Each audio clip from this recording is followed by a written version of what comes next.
오늘 우리가 말씀을 나누기 전에 먼저 역대하 말씀을 읽어보겠습니다. 역대하 6장 22절, 23절 말씀인데요. 우리가 한 목소리로 같이 한번 읽어보도록 하겠습니다. 바사의 고레스 왕 원년에 여호와께서 에레미야의 입으로 하신 말씀을 이루시려고 여호와께서 바사의 고레스 왕의 마음을 감동시키심에 그가 온 나라에 공포도 하고 조서도 내려 이르되 바사 왕 고레스가 이같이 말하노니 하늘의 신 여호와께서 세상 만국을 내게 주셨고 나에게 명령하사 유다 예루살렘의 성전을 건축하라 하셨나니 너희 중에 그의 백성된 자는 다 올라갈지어다. 너희 하나님 여호와께서 함께 하시기를 원하노라 하였더라. 아멘. 특이한 점을 발견하셨나요? 오늘 본문하고 내용이 똑같습니다. 분명히 앞장 한 장을 넘어가서 다른 성경의 말씀을 읽었는데 마지막 끝나는 부분에 오늘 읽은 본문의 내용이 아주 똑같습니다. 다들 아시겠지만 역대기서의 저자와 에스라서의 저자는 동일합니다. 그 역대기에서 에스라로 넘어오는 과정의 역사는 끊어져서 다시 시작되는 역사가 아니라 계속적으로 이어지는 내용을 담고 있습니다. 그렇다면 앞의 내용을 잠시 살펴보면 이렇습니다. 역대기의 내용은 말씀의 중심은 하나님 중심이고 성전 중심이고 또 하나님을 열심히 섬겼던 다윗의 중심의 이야기가 그 안에 담겨져 있습니다. 역사가 주를 이루고 있습니다. 왜 역사 이야기를 담고 있는가? 이 말씀을 듣는 이들이 이전의 역사를 온전히 바로 알아야 온전히 살아갈 수 있기 때문입니다. 갈피를 알지 못하고 잡지 못하고 방황하고 있는 그들에게, 다른 길로 가려고 하는 그들에게 하나님의 말씀을 통하여서 신앙과 하나님 중심의 삶을 살아갈 수 있도록 깨우치는 말씀이 바로 역대기의 말씀입니다. 그래서 에스라 선지자가 말하는 거예요. 지금 이 말씀을 듣는 사람들에게, 그리고 백성들에게 너희가 어떻게 돌아오는지 알아? 라고 말씀하면서 그것을 바로 알아야 온전히 살 수 있어 라고 말하는 것이죠. 역대기에는 학자 에스라의 마음이 온전히 담겨져 있습니다. 내용은 방금 말씀드린 대로 하나님 중심, 성전 중심, 다윗 중심이고 모든 마음을 담아서 백성을 향해서 쓴 내용입니다. 역대기의 내용이 그런데, 그리고 이어져서 나오는 오늘 본문의 말씀이 이 내용을 이어가고 있는 거예요. 오늘 말씀의 배경은 이렇습니다. 이제 바사 제국의 왕 고레스 통치 원년이라고 이야기하고 있어요. 멸망하지 않을 것 같던 바벨론이 멸망하고 등장한 나라, 바로 이 바사 제국입니다. 바사 제국이 등장해서 이 고레스 왕이 통치 원년이 되었습니다. 그런데 통치 원년에 고레스 왕이 첫 번째 일을 결정하는 것이 있습니다. 그것은 오늘 말씀을 읽은 대로 포로를 귀환하는 일입니다. 포로를 귀환하는 일. 이 포로를 귀환하는 일이 사실 그토록 이 이스라엘 백성들이, 유다 백성들이 원했던 일들이 이루어지는 거예요. 무엇을 통해서 이루어집니까? 왕의 선포 한마디로 이루어지는 거거든요. 그렇게 이루어졌습니다. 끝나지 않을 것 같았던 삶들이 끝나기 시작하는 거예요. 그리고 자신들이 원래 살았던 고향으로 돌아오고 자신들이 원래 섬겼던 그 하나님을 다시금 섬길 수 있는 기회가 되었습니다. 그것이 현재 본문의 이 백성들의 삶입니다. 그렇다면 우리가 처음에 말씀드린 대로 역대기의 내용을 잠깐 살피면서 선지자 에스라 마음이 어땠다고 말씀드렸냐면, 너희가 역사를 알아야지 바로 살 수 있다라고 말씀드렸어요. 이제 그들이 본국으로 돌아옵니다. 고향으로 돌아옵니다. 그런데 우리가 잘 생각해 봐야 하는 것이, 이들이 이 본국으로 돌아오는 나이를 한번 살펴봐야 하는 거예요. 이들이 본국으로 돌아오는 기간까지, 포로 생활을 했던 기간이 몇 년이냐면 70년의 세월입니다. 70년의 세월. 여러분, 우리가 70년을 본국에서 살지 않고 타국에서 살았다고 한번 생각해 보십시오. 70년을. 7년이 아니고 70년. 그러면 어디가 더 익숙할까요? 나이가 지긋이 드신 노년이라면 상관은 없겠지만, 정말 그때부터 거기에서 태어나고 낳고 자랐다는 사람이 70년을 보내고 본국으로 돌아왔다면 아마 유다 땅보다 타국의 땅이 더 익숙할 겁니다.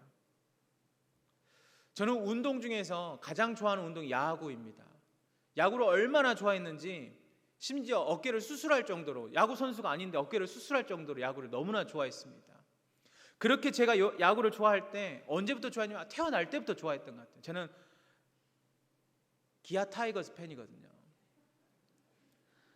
그런데 90년대 너무나 야구가 유행했잖아요. 그때 누가 너무나 잘 던졌습니까? 박찬호 선수가 너무나 잘 던졌죠. 모든 국민들이 IMF로 힘들어하고 너무나 지쳐있을 때 그 외국에서 들려온 소식만으로 기뻐했잖아요. 그런데 저는 박찬호를 좋아하지 않았습니다. 단지 기아 타이거즈 팬이어서가 아니라 그냥 저의 성향 때문이었어요. 어떤 성향이냐면 그런 거였어요.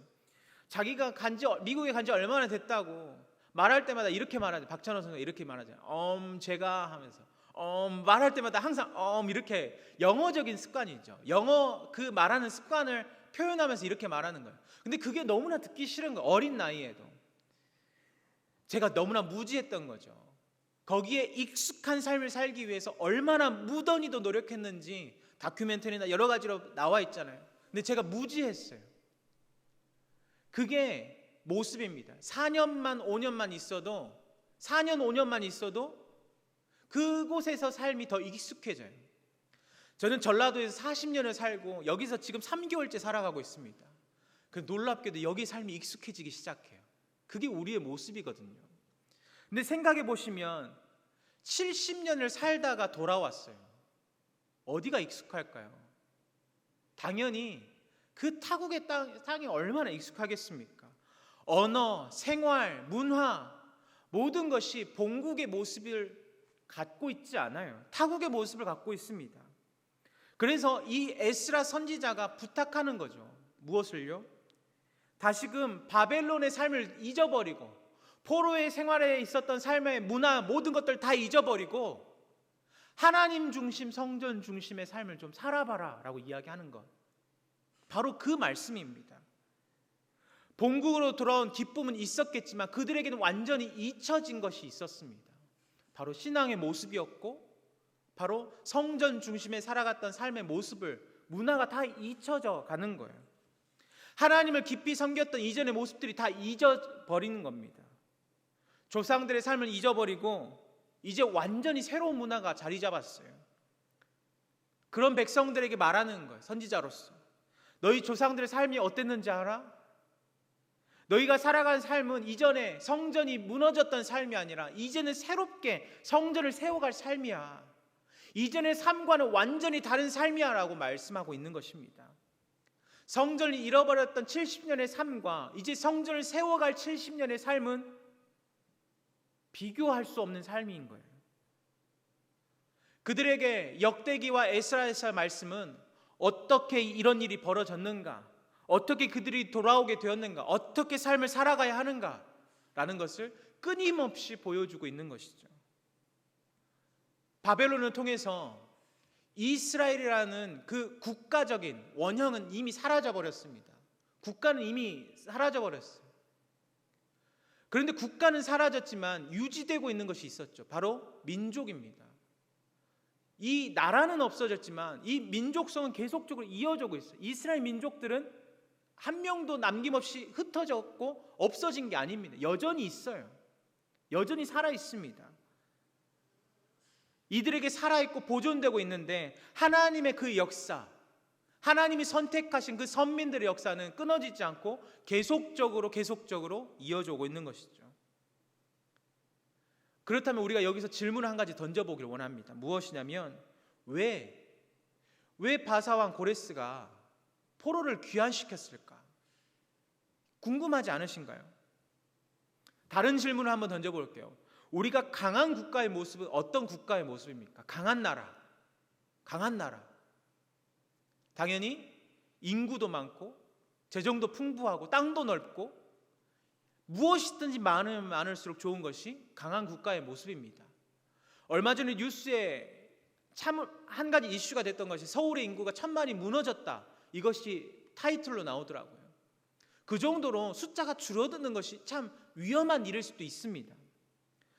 국가를 통치하는 왕으로서 내가 강한 힘을 유지하려면 포로도 많고 이 지금 가지고 있는 힘보다 더욱더 불려서 더 큰 나라를 이루는 것이 강한 힘을 유지할 수 있는 방법일 것입니다. 그런데 이 바사왕 고레스가 어떤 일을 하냐면 포로를 귀환시키는 거예요. 많으면 많을수록 좋을 텐데 어찌 이런 일을 할 수 있을까? 1절 말씀을 우리 다시 한번 보도록 하겠습니다. 제가 하나님 말씀을 읽어보겠습니다. 봉독하겠습니다. 바사왕 고레스 원년에 여호와께서 예레미야 입을 통하여 하신 말씀을 이루게 하시려고 바사왕 고레스의 마음을 감동시키심에 그가 온 나라에 공포도 하고 조소도 내려 이르되 아멘. 1절에 말하고 있는 것이 무엇이냐면 고레스 마음을 어떻게 하셨다고요? 감동시키셨어요. 감동시키셨습니다.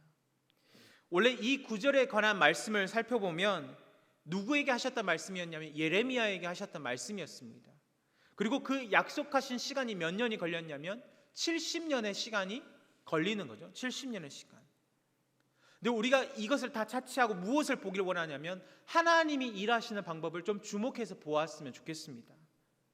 하나님이 지금 어떻게 하셨다라고 말씀하고 있냐면 감동시키셨다라고 말씀하세요. 감동시키셨다. 마음을 감동시키는 일, 너무나 중요한 일입니다.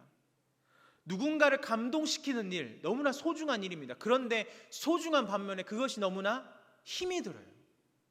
한 사람을 감동시키는 일이 어떻게 보면 쉬울 수도 있지만 너무나 어려운 일일 수도 있습니다. 어떤 계기를 통해 하고 어떤 마음을 통해 하고 무언가를 나눠야 감동시킬 수가 있거든요. 저는 지금 이 자리에 설교하는 목사입니다. 제가 설교를 하고 있지만 설교를 듣는 성도들에게 감동시키는 일 쉬울까요? 어려울까요? 어려운 일입니다. 제가 하는 게 아니라 누가 하시는 일이에요? 하나님이 하시는 일. 저희 스스로 아무리 잘하고 싶다 하더라도 어려운 일이에요. 감동시키는 것이 왜 어려울까요? 왜냐하면 우리는 일방적으로 한쪽 면에서만 생각하기 때문에 그래요. 사랑한다고 한번 우리 가정에서 생각해 봅시다. 남녀가 있어요. 남자가 일방적으로 무언가를 막 나눠줘요. 여자는 원치 않는데 감동을 받을까요? 안 받을까요? 받을 수가 없죠. 아무리 채워도 감동이 되지 않아요. 제가 한 가지 예를 더 들어보겠습니다. 제가 교육전도사 때 교육전도사 섬겼던 교회에서 굉장히 큰 프로그램이 하나 있었어요. 어떤 프로그램이었냐면 외국인 한인 2세, 3세들을 한국으로 초청해서 15박 16일 동안 한국 청년들과 함께 연합해서 이렇게 국토순례도 하고 신앙적인 훈련과 여러 가지 훈련을 했었어요. 함께 15박 16일 동안 지내는 겁니다. 한 스태프들 포함해 한 300명이 우르르 전국을 움직이는 거예요. 버스 한 10몇 대를 움직이면서 이렇게 막 저렇게 움직이는 거예요.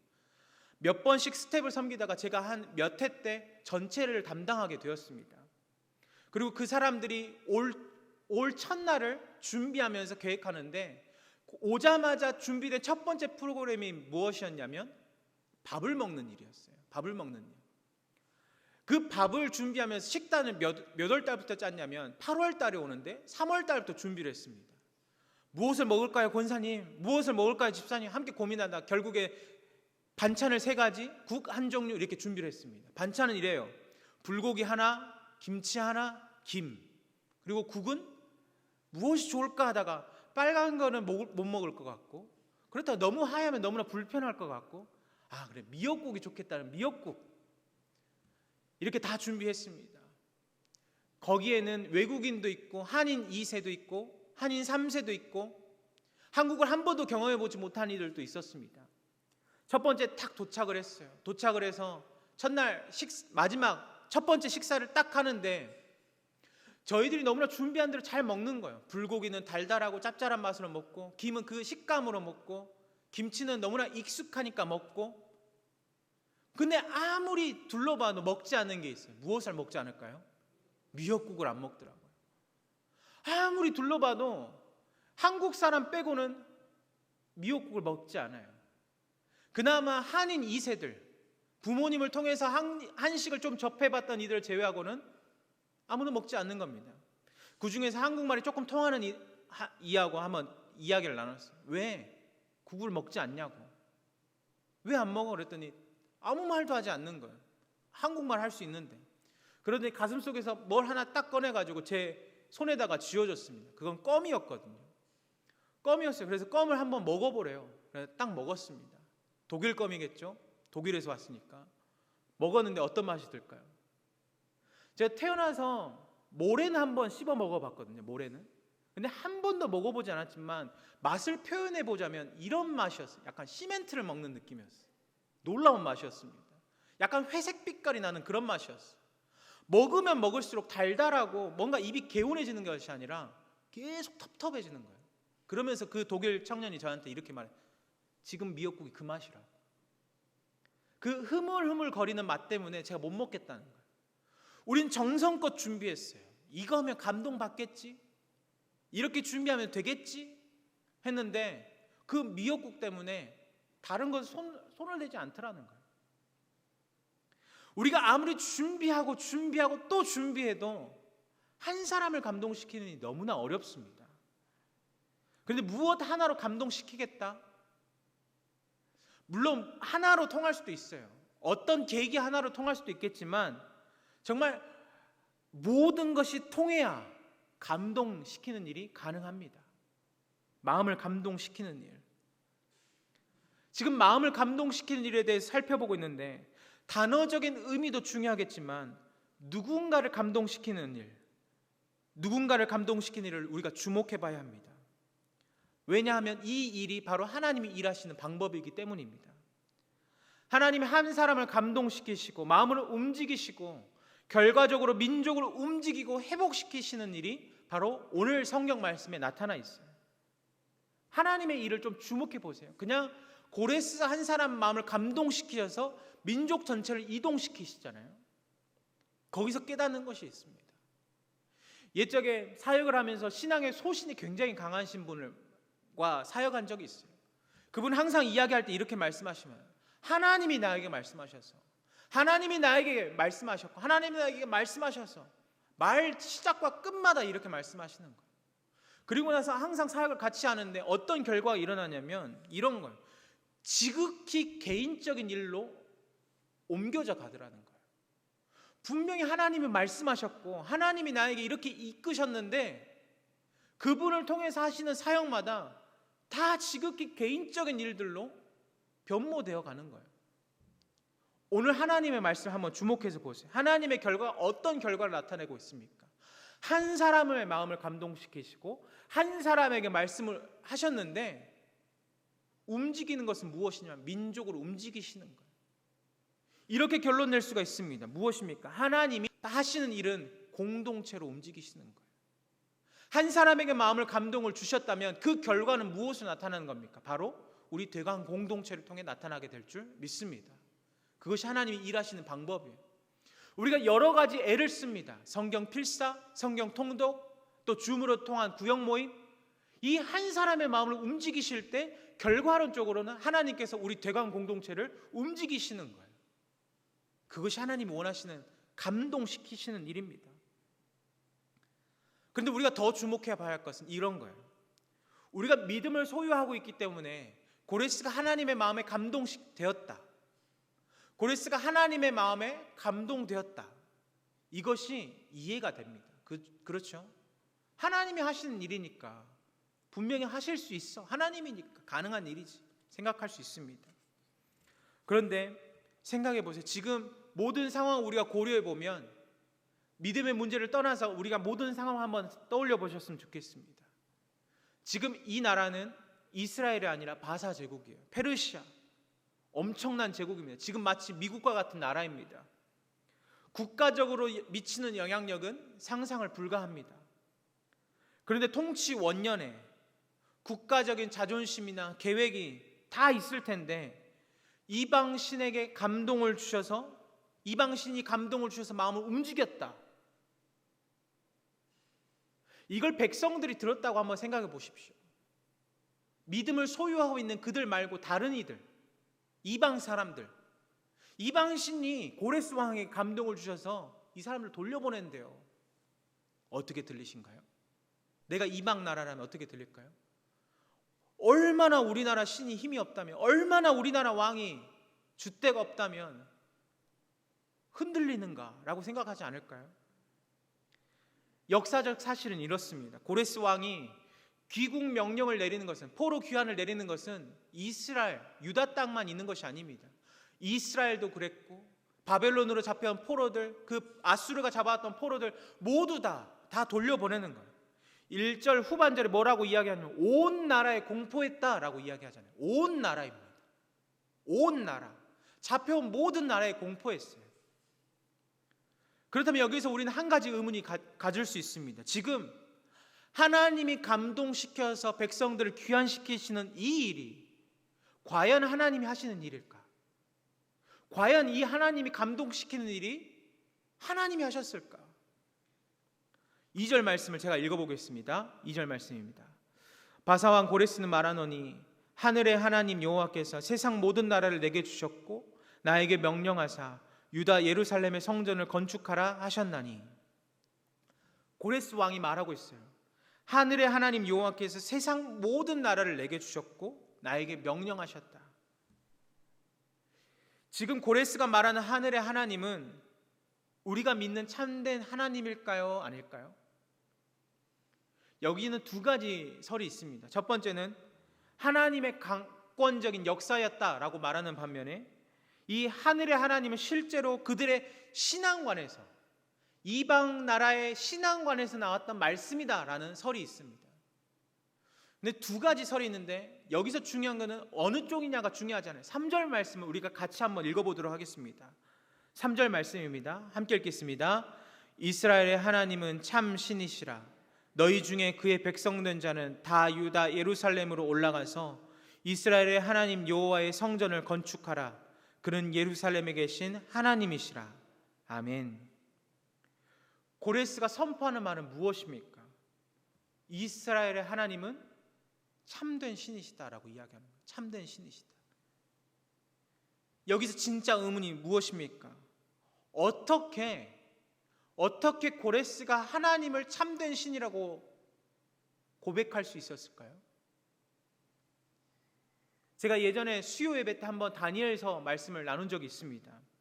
다니엘이 총리를 부름받았을 때 그때 통치했던 나라의 왕은 메데바사의 다리오 왕이었습니다. 사람들이 다니엘을 치료할 때 하나님께서 인도하셔서 그는 구원받게 되었어요. 다니엘은 하나님의 뜻에 합당하게 살았습니다. 마음의 민첩함을 갖고 있었고 성령의 충만함을 갖고 살아갔던 신앙의 삶을 살았습니다.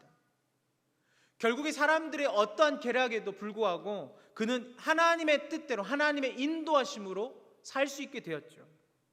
그리고 마지막에 말씀에 뭐라고 이야기하냐면 형통했다라고 말씀하시면서 때를 이야기하고 있어요. 시간을 이야기합니다. 언제까지냐면 다리오 왕 때부터 고레스 왕 때까지다라고 이야기합니다. 그 말씀이 다니엘서 6장 28절 말씀에 있는데 우리 함께 읽도록 하겠습니다. 다니엘서 6장 28절 말씀입니다. 이 다니엘이 다리오 왕의 시대와 바사 사람 고레스 왕의 시대에 형통하였더라. 이렇게 생각할 수가 있습니다. 무슨 말씀이냐면 다니엘의 형통함은 다리오 왕의 시대에서 머문 것이 아니라 누구 때까지요? 고레스 왕 때까지 넘어가는 것이죠. 고레스 때까지 진짜 그 통치함이 이어져 가는 거예요. 연결점이 생깁니다. 무엇입니까? 어찌 이방 나라의 왕이 하나님의 마음에, 하나님의 말씀에 감동을 받을 수가 있는가? 저는 묵상할 때 이렇게 이해를 했어요. 하나님의 마음, 오늘 본문에는 감동이라고 쓰여 있지만 저는 이 감동이라는 단어가 어떻게 해석됐냐면 하나님의 계획이다라고 해석이 되었습니다. 이사야서 44장 28절 말씀입니다. 제가 한번 이사야서 44장 28절 말씀을 읽어보겠습니다. 한번 화면을 띄워주시면 감사하겠습니다. 고레스에 대하니 이르기를 내 목자라 그가 나의 모든 기쁨을 성취하리라 하며 예루살렘에 대하여는 이르기를 중건되리라 하며 성전에 대하여는 내 기초가 놓여지는지라 하는 자니라. 아멘. 지금 하나님이 이사야 선지자에게 하신 말씀입니다. 대략적으로 따져보니까 몇 년 전이냐면 약 160년 전의 이야기라고 이야기합니다. 160년 전, 100여 년 전입니다. 1년, 2년 전에 했던 예언의 내용이 아니라 요즘 우리가 그 코로나 계속 반복되면서 대유행이 3월 달에 올 거예요, 4월 달에 올 거예요 이렇게 말하지만 그 정도의 예언의 모습이 아니잖아요. 시간의 개념이 다릅니다. 이스라엘의 죄악을 아시고 바벨론을 사용하시고 그들이 지옥과 같은 삶을 맛봤습니다. 포로된 삶을 맛봤어요. 단련되고 단련될수록 자기가 핍박받고 핍박받을수록 떠올렸던 것이 무엇일까요? 포로 이전의 삶, 하나님 중심이었고 성전 중심이었던 그 삶, 그것을 꿈꿨어요.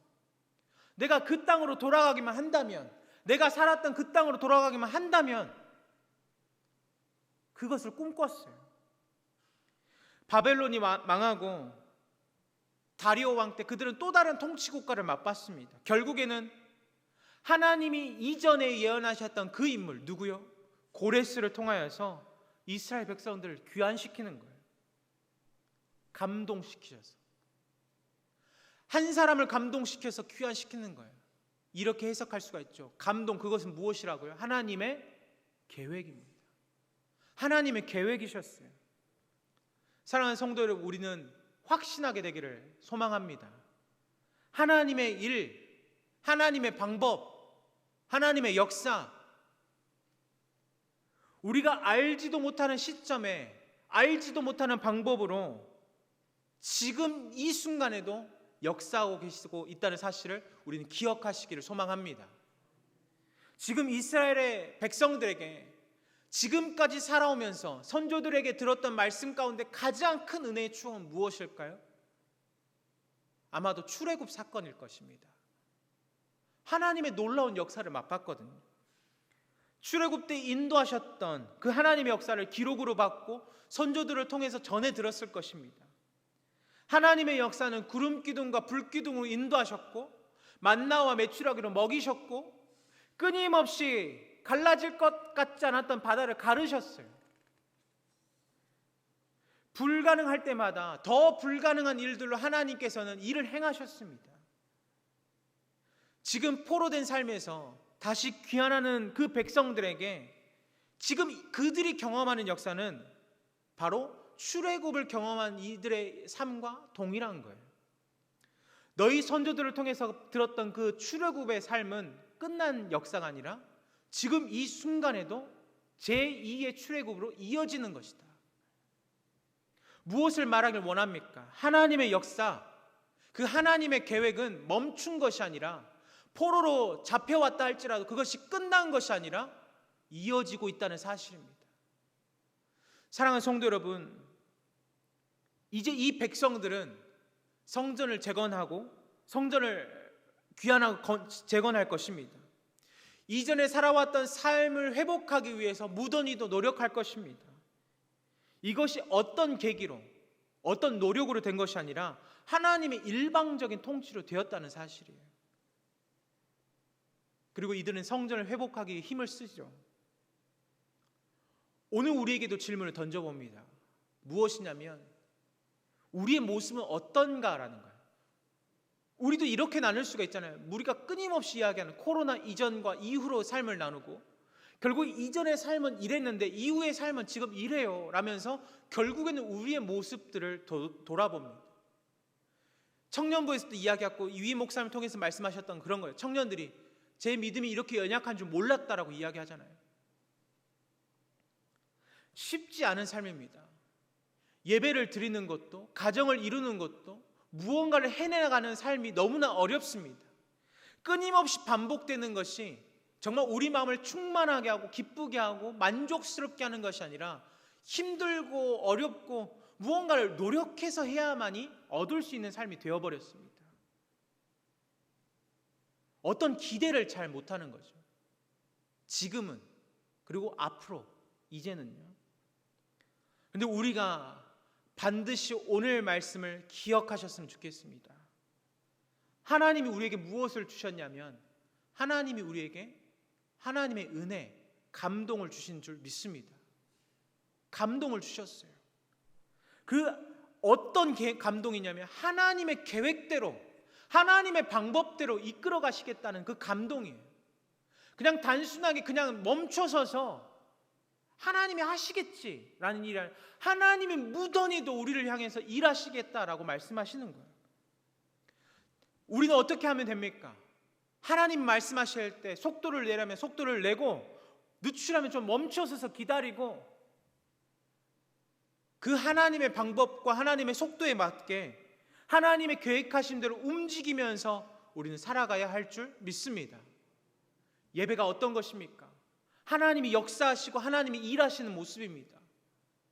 장소가 중요한 게 아닙니다. 우리가 있는 거처에서, 우리가 있는 처소에서 하나님을 예배합니다. 그때 하나님의 계획이 일어나게 될 줄 믿습니다. 감동을 통하여서, 주신 말씀을 통하여서 하나님이 일하시고 행하시고, 결국에는 우리 가운데 모든 감동을 채우셔서 하나님의 계획과 방법대로 하나님의 역사를 이루어가는 대광의 모든 성도님들로 채워지고 함께 예배하는 우리 모든 성도님들이 될 줄 믿습니다. 그런 은혜가 지금 이 순간부터가 아니라 우리 평생의 삶 가운데 이루어지기를 간절히 소망합니다. 함께 기도하겠습니다. 거룩하신 아버지 하나님, 연약하고 연약한 우리를 인도하여 주시고 우리를 하나님의 계획 가운데 인도하여 주시며 감사합니다. 우리 가운데 말씀하시면서 하나님의 계획을 불어넣으시며 하나님의 뜻과 계획에 맞게 우리를 인도하여 주실 때, 하나님, 우리 삶 가운데는 불순종의 은혜가 아니라 순종하며 주님 앞에 반응하는 거룩한 은혜가 우리 가운데 있게 하여 주시옵소서. 오늘 오전에 나눴던 말씀처럼 좌로나 우로나 치우치지 않고 오직 주님을 향해 나아가는 그 믿음의 성도들의 모습처럼 우리 가운데 하나님의 계획에 맞게, 하나님의 속도에 맞게, 하나님의 방향에 맞게 온전히 나아갈 수 있는 감동과 은혜가 있게 하여 주시옵소서. 우리는 부족하고 연약합니다. 매 순간마다 말씀하여 주시고 매 순간마다 우리를 인도하여 주시옵소서. 모든 것 감사드리며 예수님의 이름으로 기도하옵나이다. 아멘.